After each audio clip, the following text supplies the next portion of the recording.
The conference room smelled like stale coffee and nervous sweat, a specific olfactory blend that usually preceded a disaster in the Seattle tech scene. I sat at the head of the mahogany table, my hands resting flat on the cool surface of my MacBook Pro. I wasn't nervous. Nervousness is a reaction to uncertainty, and I was never uncertain about my code. I was Joe, the lead backend architect at Streamline, a company that had spent the last 5 years trying to revolutionize the logistics supply chain. For 5 years, I was the one who ensured the disruption actually happened instead of timing out. I was 35 years old, but my code was the elder statesman here, the source of stability that allowed the front-end sparkle to happen. My focus on technical perfection, my meticulous nature, was not about pride, but about survival, a shield I built after watching previous companies crumble due to executive hubris. Brad Sterling was hubris embodied. Standing at the whiteboard was Brad, the founder's son, a 27-year-old with a shiny MBA, a smile that looked purchased from a catalog, and a brand new title, Chief Technology Officer. He had held the position for exactly 4 days. Those 4 days, he had managed to use the words synergy, paradigm, and blockchain in a single sentence, which I'm pretty sure should be illegal.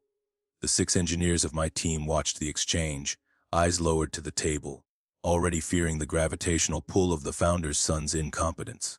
"Joe," Brad said, pointing a laser pointer at the projection. The red dot wavered on the screen, dancing over the architecture diagram of the Node 7 optimization module I had spent the last 6 months building. I'm looking at this, and honestly, it looks like spaghetti. It's heavy. It's bloat. My heart did not race. It simply solidified, becoming cold and heavy in my chest. Brad was dismissing the foundation of our platform, the architectural masterpiece that handled 10,000 concurrent requests without melting our servers into silicon slag. It was the engine, built for performance. You do not look at a Formula One engine and call it cluttered just because you do not know what a camshaft does. It is not bloat, Brad. I said, my voice steady, betraying none of the internal revulsion I felt. I adjusted my glasses. It's the latency reduction protocol. It bypasses the legacy school queries and routes directly through the cache memory layer. It improves throughput by 20%. If you remove it, the API response time jumps from 50 milliseconds to 3 seconds. Brad laughed. It was a wet, condescending sound. 3 seconds, who cares? Users wait longer for their Uber. Look, I'm the Chief Technology Officer now. My dad put me here to streamline this company for the acquisition. Orion Technologies is looking for lean code, Joe. Lean. He walked over to the development console that was mirrored on the big screen. My stomach tightened. He had admin access. I had told the founder, Jerry, that giving Brad admin access was like giving a chimpanzee a loaded handgun. But Jerry had just patted my shoulder and said, he needs to feel empowered. We don't need this complex backend voodoo, Brad announced, his fingers hovering over the keyboard. We need a clean main branch. Simple, elegant. Brad, don't touch the repository, I said, my voice dropping an octave. I stood up. I'm cleaning house, he sneered. You are obstructing my vision, Joe. He highlighted the entire Node 7 directory, the module containing the core logic for the upcoming merger data migration. Brad, if you delete that, the staging environment collapses, I warned.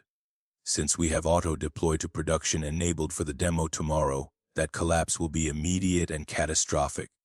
You worry too much, Joe.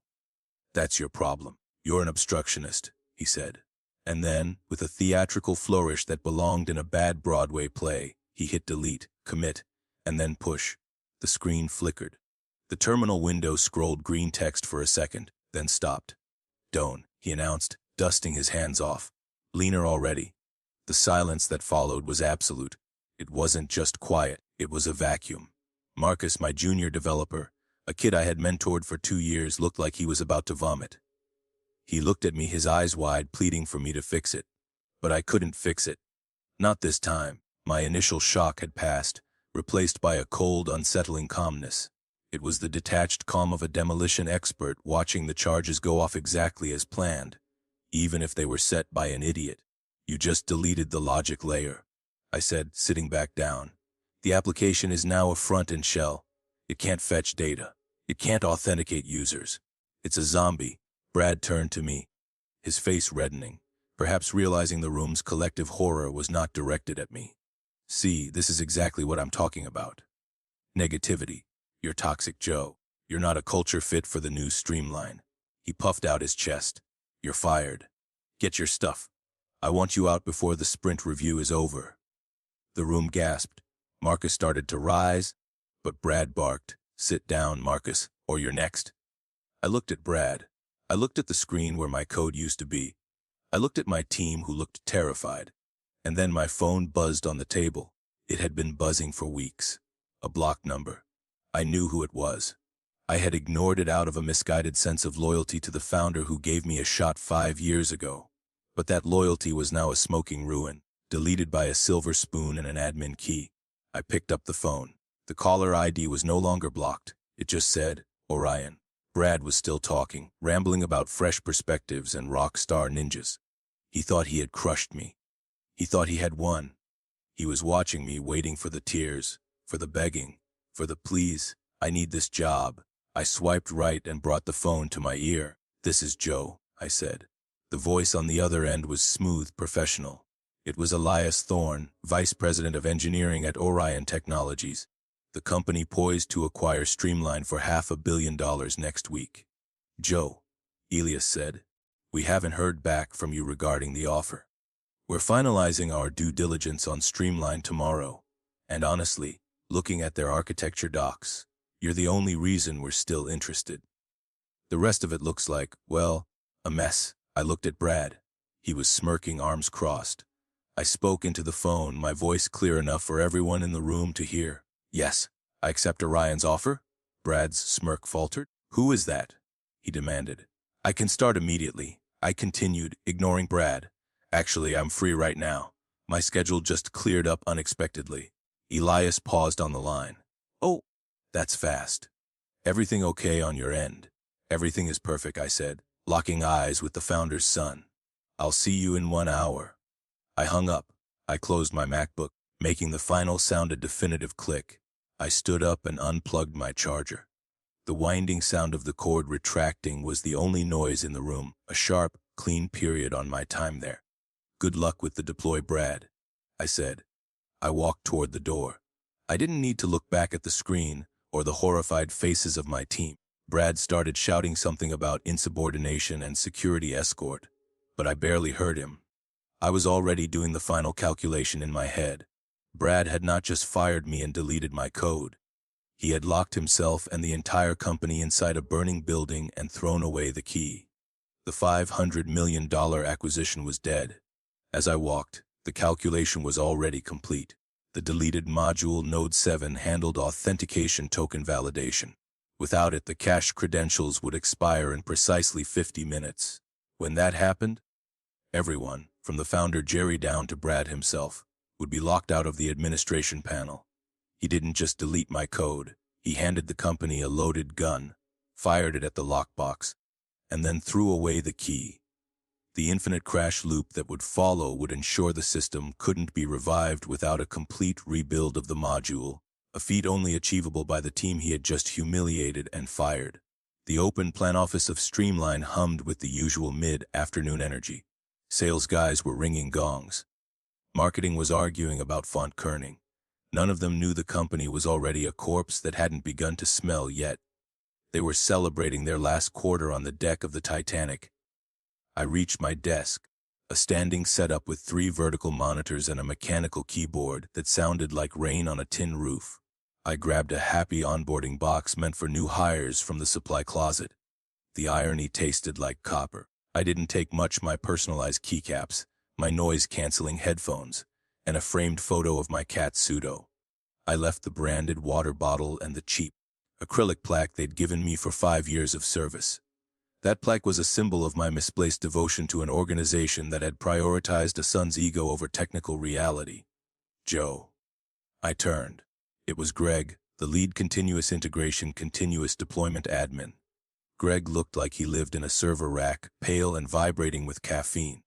He was the only person in the building who understood the infrastructure as well as I did, mostly because he had to wake up at 3 in the morning when things broke. Is it true? Greg whispered. looking nervously over his shoulder toward the glass-walled conference room where Brad was gesticulating wildly at the whiteboard. Did he actually remove the optimization module? Or didn't use the command line Greg?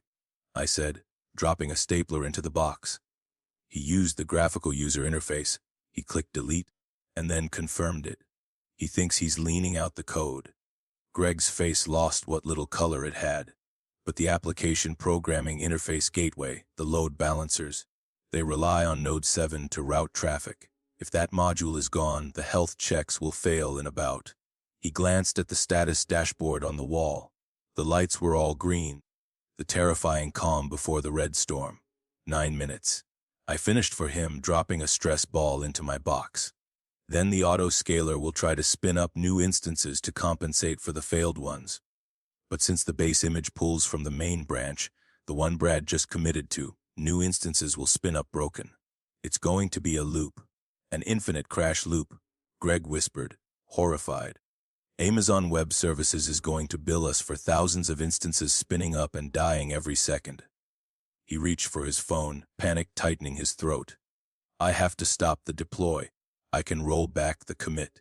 Don't, I said, my voice sharp, cutting through his fear. He stopped. What? Fired me, Greg, explicitly, for obstruction. If you intervene now, you are undermining the chief technology officer. You are obstructing his vision. I leaned in close, letting my gaze hold his. Brad still has admin access. If you try to roll back, he'll see it. He'll fire you too. You have a mortgage and twins on the way. Greg swallowed hard, looking between my eyes and the calm green lights on the dashboard. So, we just let it burn? He asked, a mixture of terror and awe in his eyes. It's already burning, Greg.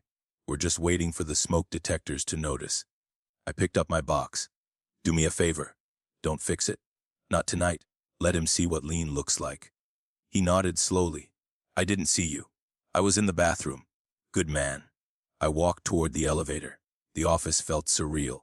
I saw the head of sales high-fiving a junior representative, shouting about closing the deal of the quarter. His commission check would never clear.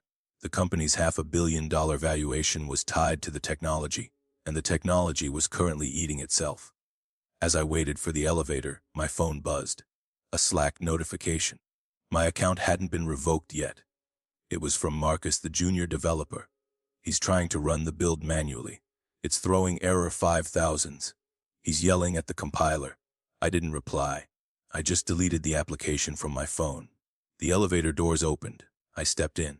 As the doors closed, I saw Brad storming out of the conference room, his face a mask of confusion. He was holding his laptop like a shield, looking around, perhaps looking for me, perhaps looking for anyone else to blame. Our eyes met through the narrowing gap of the steel doors. I didn't smile. I didn't wave. I just stood there, holding my box of personal effects, watching him realize that he was alone, trapped by his own arrogance. The doors shut. The whoosh of the descending car was the most peaceful sound I had heard in 5 years. I was not fleeing. I was strategically relocating. My new route was already mapped, and it led directly to Orion. I was free. I walked out of the streamlined building and into the cool, gray Seattle drizzle. The air smelled of rain and exhaust, not stale coffee and fear. I hailed a rideshare, giving the driver the address for the Orion Technologies Tower in South Lake Union. I had left the office a corporate employee. I was arriving at Orion as a tactical weapon. The Orion lobby was a cathedral of glass and steel with a waterfall cascading down one wall. It was architecture, not just an office. I walked to the reception desk, my happy onboarding box tucked under my arm like a nuclear football. Joe for Elias Thorne, I told the receptionist. She didn't ask for identification. She didn't check a list. She simply pressed a button under the desk. He's expecting you in the Sky Lounge, 40th floor. The implied confidence of the place was startling. The elevator ride was smooth, silent, and fast. My ears popped when the doors opened. Elias Thorne was waiting. He wasn't wearing a suit. He was wearing dark salvage denim and a black cashmere sweater. He looked like a man who wrote code in the morning and negotiated acquisitions in the afternoon. Joe, he said, extending a hand. I didn't expect you to be quite so prompt. I believe in efficient routing, I said, shaking his hand. His grip was firm. My previous route had a blockage. He chuckled and gestured to a seating area overlooking Lake Union. The view was expensive. Coffee, tea, sparkling water, thank you. I need a clear head. We sat. I placed my box on the floor. Elias leaned back, his expression shifting to one of calculated curiosity. So, Elias started, let's cut the corporate dance. We've been trying to buy Streamline for 6 months. Our due diligence reports kept coming back with red flags on their front-end code, their sales projections, their user retention. But every time our engineers dug into the back-end, the application programming interface latency, the database structure, the encryption protocols, it was pristine. He looked at me intently. It was you. It was me and my team, I confirmed. But mostly the architecture I built 3 years ago to handle the scalability issues the founder ignored. Now you're here, Elias said. And you said you were free immediately. Brad, the founder's son, decided to lean out the code base about an hour ago, I said, taking a sip of the San Pellegrino that had materialized on the table. He deleted the Node 7 logic module in production. Elias's eyebrows shot up. He didn't look horrified. He looked calculating. He looked like a shark that had just smelled blood in the water.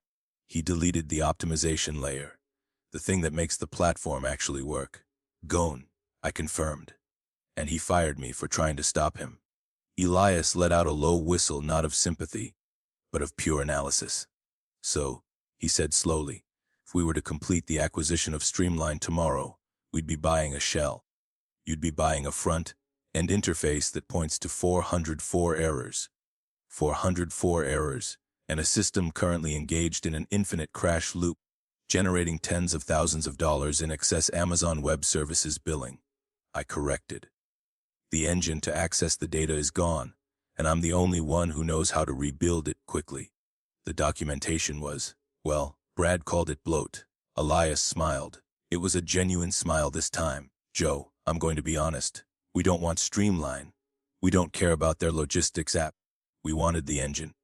We wanted the underlying tech to power our new fintech vertical. We were going to scrap the rest. He pulled a tablet from his bag and slid it across the table. This is Project Vessel. It's what we wanted Streamline's tech for. But since the tech is currently imploding, why don't we just build it from scratch with the architect who designed it in the first place? I looked at the tablet. It was a schematic for a high-frequency trading platform. It needed speed.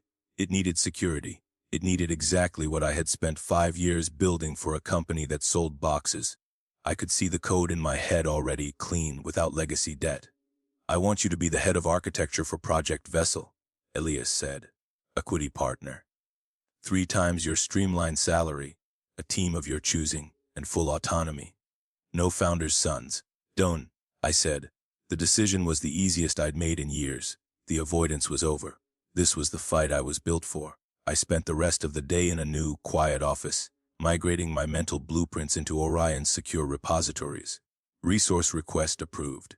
3 simple words that, at Streamline, would have taken 3 months of begging. Here, it took 5 minutes. Meanwhile, my phone served as a digital window into hell. I hadn't blocked Marcus or Greg. I needed to know they were okay, but a small, dark part of me needed to know how bad it was. Tuesday, 11:42 post-meridian.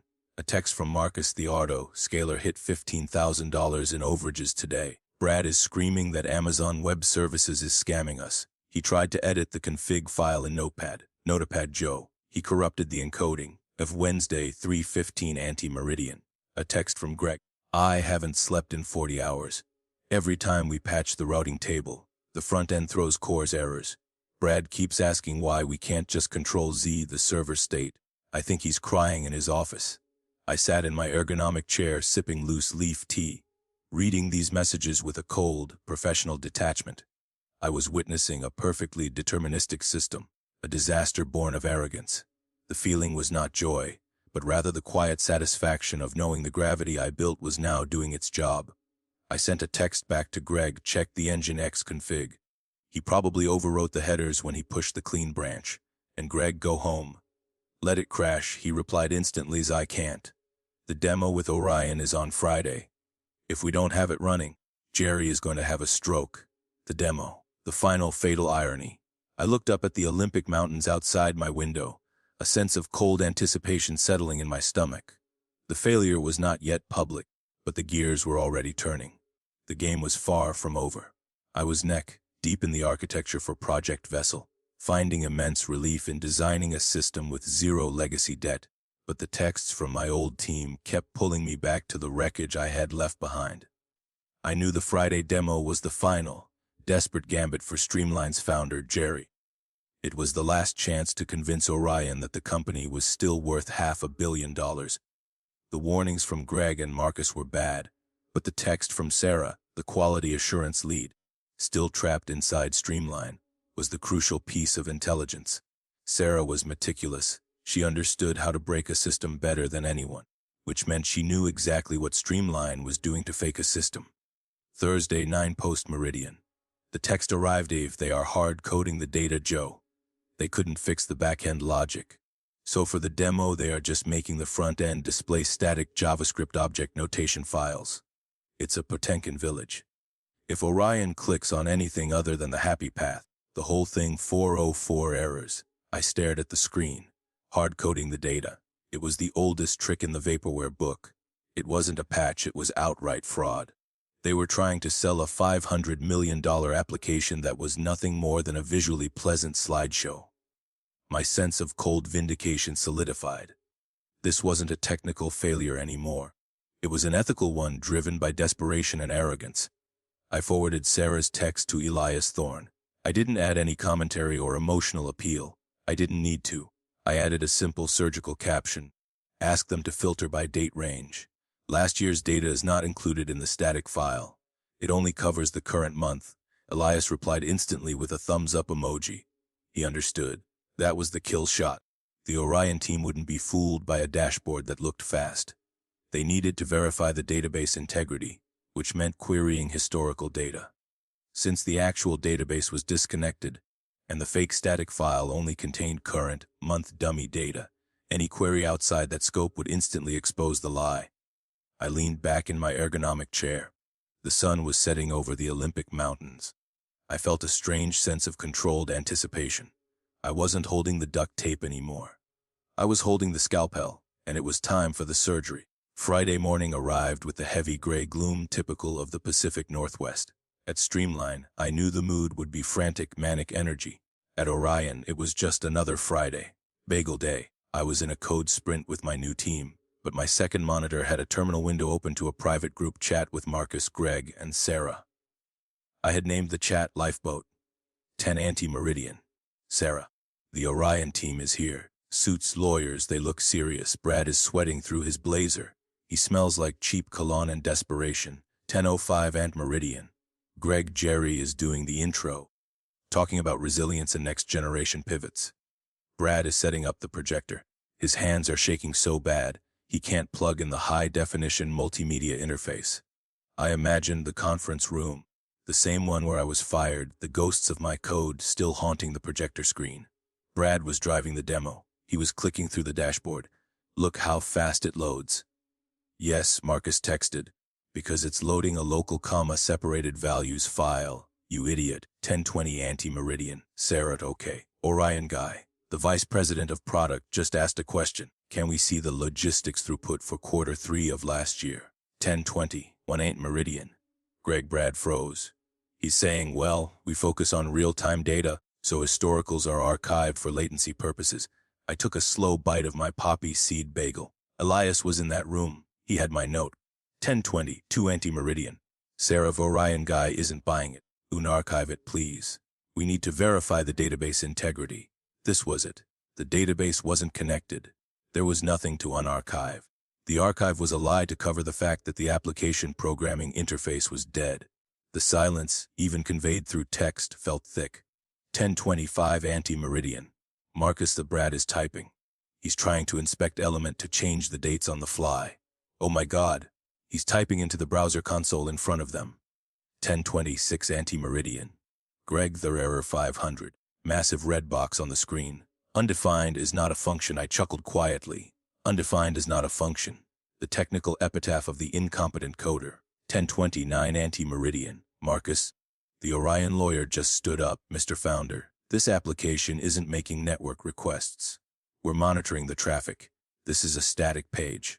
There is no backend connected. I could feel the air leave the room from miles away. The fraud was exposed. It wasn't just a bug anymore. It was deliberate, cynical deception. They tried to sell a car with a cardboard engine. 10:30, 5 anti-meridian. Greg's, it's over. The Orion team just packed up, didn't even say goodbye. Just, we'll be in touch. Jerry looks like he's having a cardiac event. Brad is staring at the wall. 10:40, 1 anti-meridian. Marcus, Jerry is screaming. I've never heard him scream. He just turned to Brad and demanded, where is the backup? Where is Joe's code? 10:40, 2 anti-meridian. Marcus, the Brad said, I told you, Dad. I leaned it out. I closed the chat window. I didn't need to read anymore. The $500 million acquisition was dead. It had evaporated in 45 minutes because a nepotism hire thought he could outsmart the fundamentals of software engineering. My strategic vulnerability, my instruction to let the system fail, had paid off. The retribution was complete, professional, and entirely earned. The days following the disastrous streamlined demo were characterized by a deafening silence. Usually, when a deal falls through, there is a press release, a carefully crafted spin about strategic misalignment or market conditions. But there was nothing. The news eventually broke with a grim headline. Streamline Logistics Chief Technology Officer ousted amidst acquisition collapse. Investors allege technical malpractice. It was confirmation that the house of cards had finally collapsed under its own weight, and the founder, Jerry, was left holding the ruin. At Orion, Project Vessel was hitting every milestone. My team was a machine. We were moving so fast that Elias had to hire 2 more project managers just to keep track of our velocity. The work was demanding, but it wasn't exhausting because it was clean, logical, and respected. I was working hard, but I was no longer fighting management. I was fighting entropy, which was a much fairer battle. My sense of vindication was complete, but I knew the founder, Jerry, was not done. His desperation would require a final destructive act. The peace lasted 2 weeks. The legal courier arrived at Orion on a Tuesday. He looked out of place in the sleek glass lobby, holding a thick manila envelope that felt heavy with contained conflict. He wasn't delivering lunch. He was delivering a declaration of war. Elias called me into his office, a spacious corner room that looked out over the water. The envelope was open on his desk. We've been served. Elias said, his face unreadable. He remained calm, a trait I was learning to appreciate as the ultimate sign of controlled power. Ooh? I asked, sitting down. Streamline Logistics, or rather, their remaining legal counsel before they quit. Elias slid a document toward me. The legal jargon was dense, but the accusation was clear. Jerry was pursuing Orion for predatory hiring practices and accusing me specifically of intellectual property sabotage and planting of malicious code. I picked up the document. This is insane, I said, tossing the paper back onto the desk. I didn't plant a bomb. I built the load-bearing walls. Brad knocked them down with a sledgehammer. The collapse wasn't sabotage. It was gravity. I know that, Elias said calmly. And our forensic audit of the Git logs, which we can subpoena, will prove that. Brad's commit history is a smoking gun. He leaned forward slightly, but Jerry is desperate.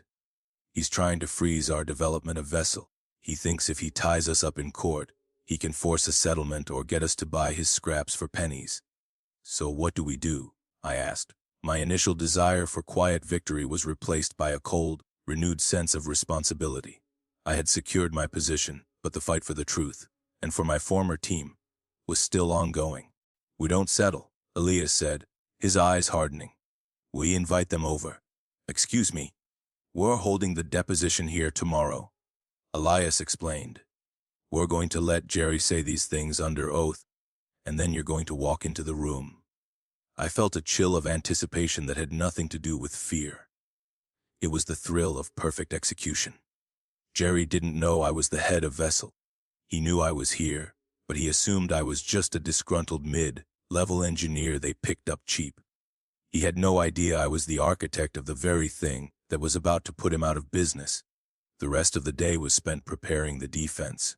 My goal was not merely to win the lawsuit, but to use the legal confrontation as a tactical tool to destroy Jerry's remaining credibility and, most importantly, secure the freedom of Marcus, Greg, and Sarah. I compiled the evidence, pulling Brad's commit history directly from the public Streamline repository archive. The logs were a narrative of sheer incompetence, deletion of the module, attempted replacement with code copied from a 5-year-old Stack Overflow thread, subsequent frantic, failed attempts to roll back. The data was irrefutable. I printed out the relevant sections, labeling them with timestamps and user details. This was the definitive proof that the failure was not a trap I laid, but a logical inevitability driven by the antagonist's own actions. By the time the sun set, I was ready. The anger wasn't hot, it was cold and controlled, focused entirely on the confrontation. I had always struggled with conflict, preferring the clean, predictable logic of code to the messy irrationality of human emotions. But here, the conflict was simple truth versus denial, meritocracy versus nepotism. The code was my shield, and the Git logs were the sword. The next morning, I would walk into that room and face the consequences of my past loyalty, ending the Streamline era permanently. The next morning, the Orion conference room was set up like a tribunal. I watched from the adjacent viewing room via the one-way mirror. I was wearing a new dark gray tailored blazer. It felt less like clothing and more like armor. On the other side of the glass, Streamline's contingent sat Jerry, the founder, and his very tired-looking lawyer.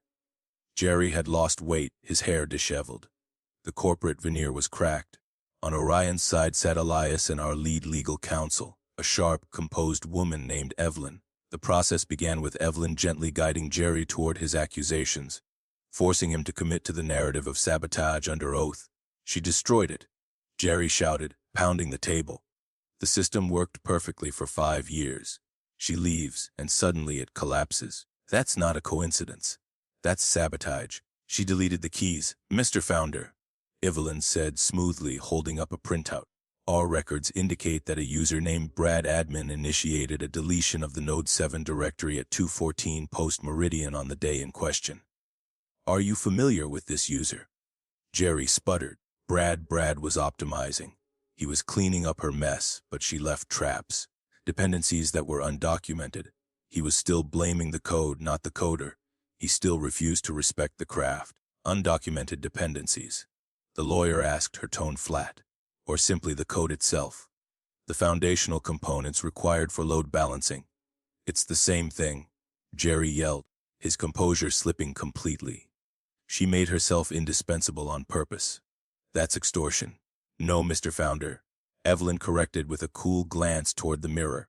That's engineering. Elias gave me the signal. It was time.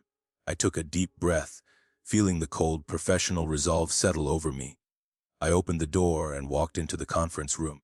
The silence was instant and absolute. Jerry stopped mid-shout, his eyes locked onto me. I walked to the table and took the empty seat next to Elias. My presence was an attack, my composure was a statement. Hello, Jerry, I said, taking a moment to meet his horrified gaze. You, Jerry stammered, pointing a shaking finger at me. You ruined my company. I built your company. I corrected, my voice ice cold. For 5 years, I kept it running while you spent your Series B funding on office furniture and your son's salary. I warned you about giving him admin access. I documented every risk. You signed off on it. I slid the folder of compiled Git logs across the table.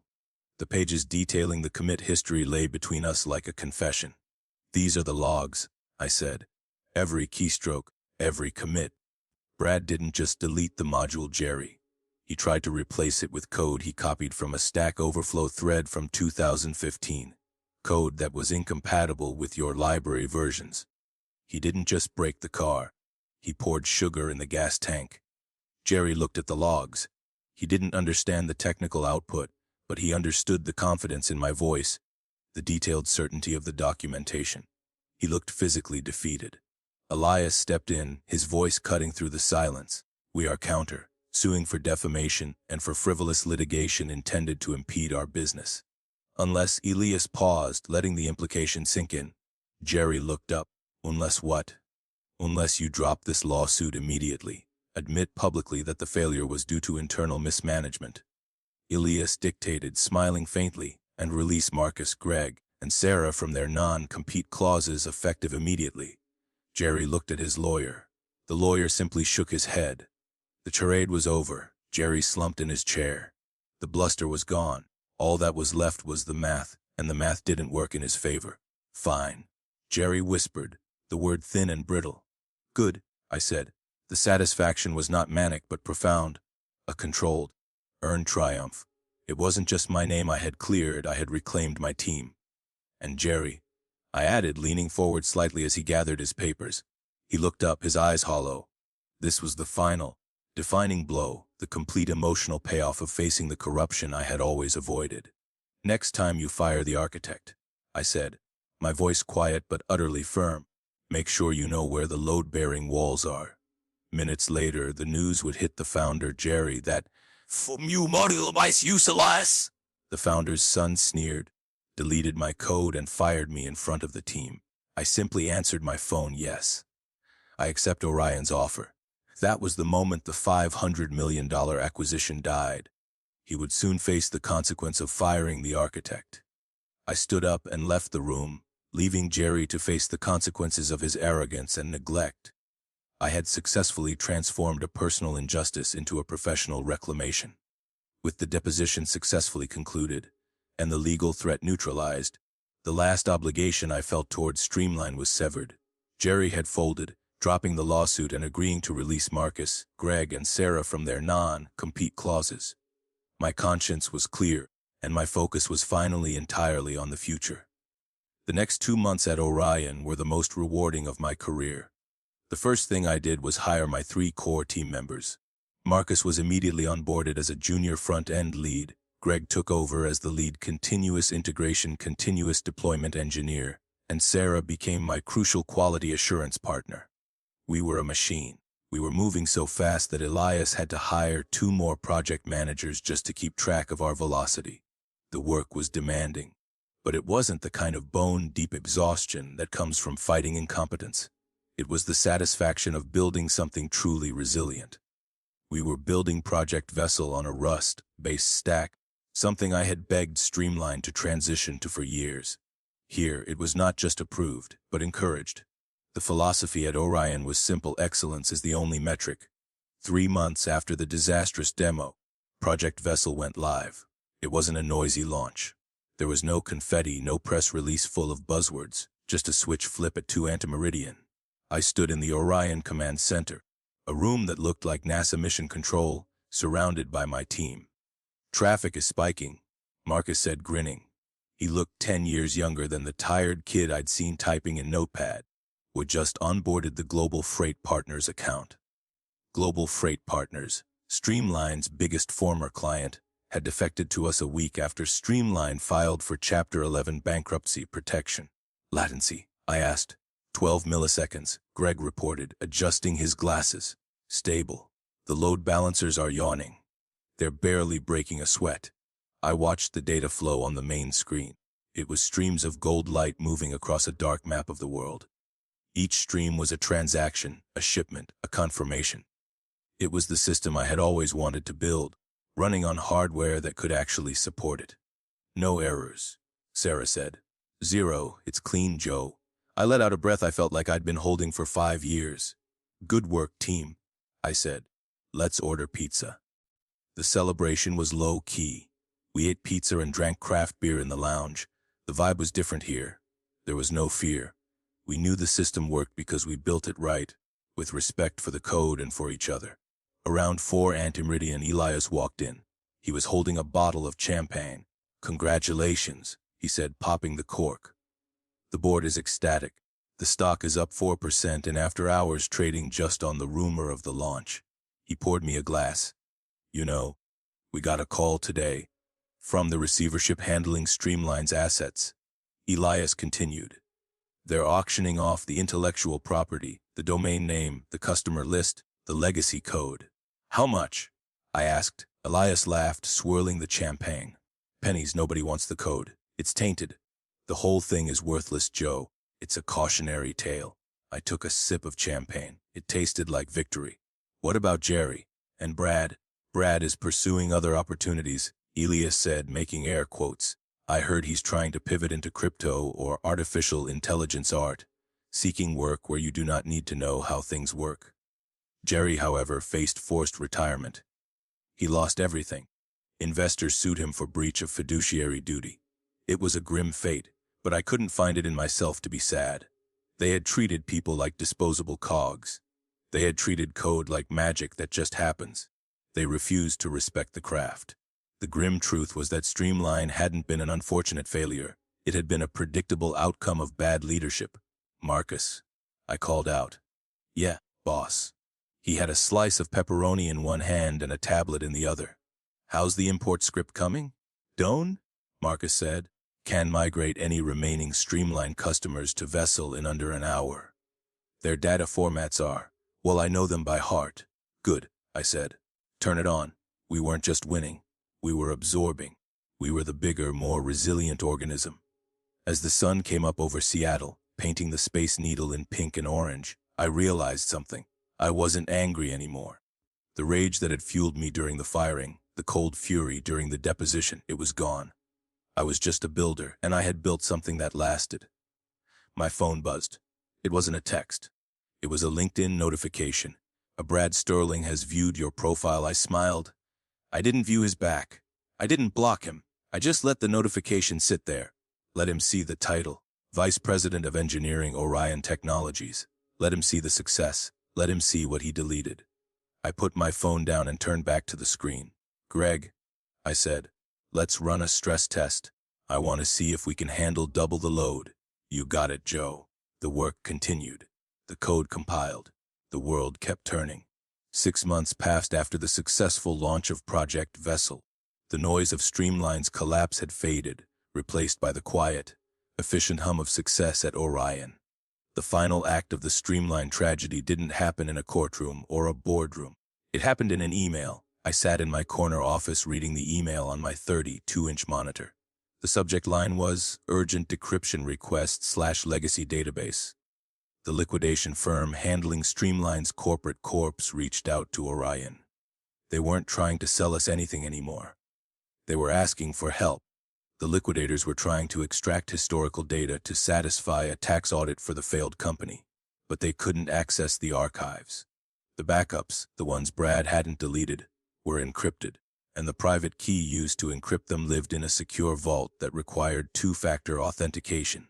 The two factors were 1, the Chief Technology Officer's authorization, Brad, whose access was revoked, and 2, the lead engineer's authorization, me. They were completely locked out of their own history by the security protocols I had put in place to protect them. Elias stood by my desk. "You don't have to help them, you know. Legally, you have no obligation. They fired you." "I know," I said, "but there are customer records in there. Innocent businesses who need their tax documents. It's not their fault Brad was an idiot." My focus had shifted completely from retribution to simple professional ethics. The anger was gone, but the responsibility to the craft remained. "So, you're going to unlock it." "I'm going to go there," I said. I drove to the old Streamline office one last time. The building looked the same, but the logo was gone from the glass doors. Inside, it was a ghost town. Desks were piled in the corner. Monitors were stacked like dominoes. The silence was heavy and thick with decay. A stressed-out liquidation agent named Steve met me. He looked like he hated his life. "Thank you for coming," Steve said, wiping sweat from his brow. "We've been trying to crack this for weeks. We called the guy, Brad. He said he didn't know the password. Said password 123 didn't work. It wouldn't," I said dryly. I walked to what used to be my desk. It was empty. The dust outlines of my 3 monitors were still visible. I sat down. It felt small. I pulled out my laptop and connected to the local server, which was running on emergency power. I typed into the terminal, SSH root at 192.168.1.5. I entered my old admin password. It still worked. Of course it did. Brad had never figured out how to change the root credentials. The screen filled with text. The encrypted volume appeared. "Is that it?" Steve asked, peering over my shoulder. "That's the grave," I said. I pulled a universal serial bus drive from my pocket. It contained my GNU Privacy Guard private key. The key I had generated 5 years ago to keep the data safe. I plugged it in. I typed the decryption command. The progress bar spun 10%, 50%, 100%. Access granted. The terminal read. Steve let out a sigh of relief. "Oh, thank God. You're a lifesaver, Joe." "I'm just the janitor," I said, standing up, cleaning up the mess one last time. I looked around the office. I saw the ghost of Brad standing at the whiteboard, deleting my work. I saw the ghost of Jerry nodding along. I saw the ghost of myself, younger, more naive, thinking that if I just worked hard enough, I would be safe. I wasn't safe because I worked hard. I was safe because I was smart. As I walked toward the glass door, my phone rang. It was an unknown number. I answered. "Hello, Joe." It was Jerry. His voice was raspy, broken. "Steve told me you were coming to open the files." "I did it, Jerry. The auditors will get their data." "Joe." He sounded like he was crying. I realized something. Too late. That module, Node 7, it wasn't bloat, was it? I stopped with my hand on the glass door. "No, Jerry, it wasn't bloat. It was the foundation," he whispered. "I let him break the foundation." "Yes, you did. I'm sorry," he said. I listened to the static on the line. I thought about saying something profound. I thought about rubbing it in, but I didn't need to. The empty office, the bankruptcy, the silence. That was loud enough. "Goodbye, Jerry," I said, and hung up. I walked out into the rain. My phone buzzed. A text from Marcus of Vessel just hit 100,000 transactions per second. "We need you to approve the cluster expansion. Also, we ordered Thai food." I smiled. I got into my car, a new Tesla bought with my Orion signing bonus, and looked back at the empty building one last time. I put the car in drive. Next time you delete something, make sure you know what it does, because sometimes you're not just deleting code, you're deleting your future. I merged onto the highway, heading back to Orion, back to the builders, back to the work.